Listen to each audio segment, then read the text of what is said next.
The door. And it says so right there on the back. Be careful how you change the past. Yes. I watched this whole movie thinking to myself, I know he's a character, but what would Dr. Emmett Brown from Back to the Future say about this movie? Well, he always says, don't run into your past self or your future self. In the video game, he says, well, we do appear to have a conundrum or two or three. In this movie, you see exactly what happens when you change the past and alternate the future. So what is The Door about? Well, it is it's about this troubled man, played by Mr. Mikkelsen, and he decides to change the future.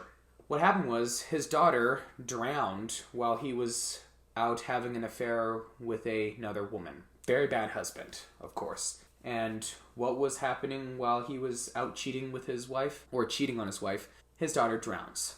5 years pass. He is still ridden with guilt, and he's still focused on, how can I change the future? How can I go back to the beginning and make it all better?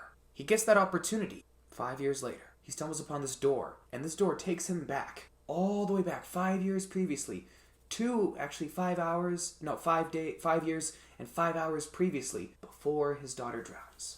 And he uses this time wisely and saves his daughter. But then, a series of unfortunate events happen, not like Lemony Snicket, but real unfortunate events happen in this movie, and the future is forever changed.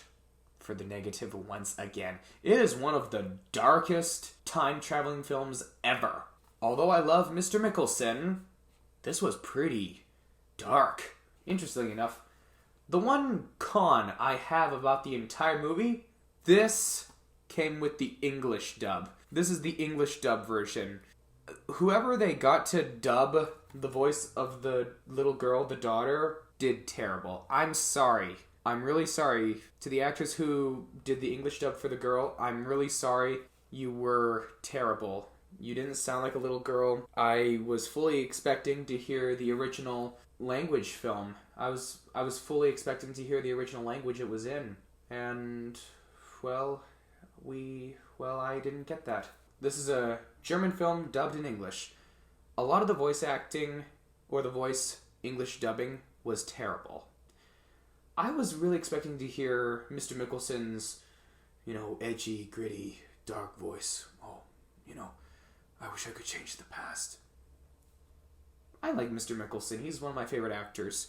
I love him as an actor. He's certainly done a fair share of villains. He's always known for he's constantly doing edgy films, thrillers, horror films.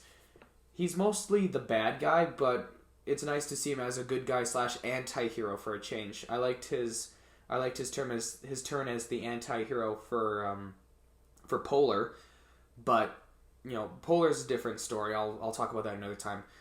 I don't mind Polar, but Polar does have its cons as well. Actually, a ton of them. The Door is one of his best ones. Is it overlooked? Yes. It's underrated. Is this good for a thriller night?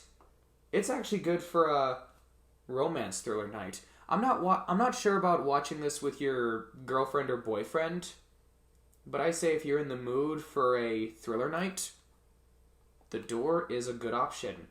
And it also makes you think, what would you do if you could turn back time and change history for the better? And more importantly, don't change the future for negative. Don't do anything that could alternate the future. Right? Back to the Future. So, in other words, I sure enjoyed The Door. It's worth watching twice.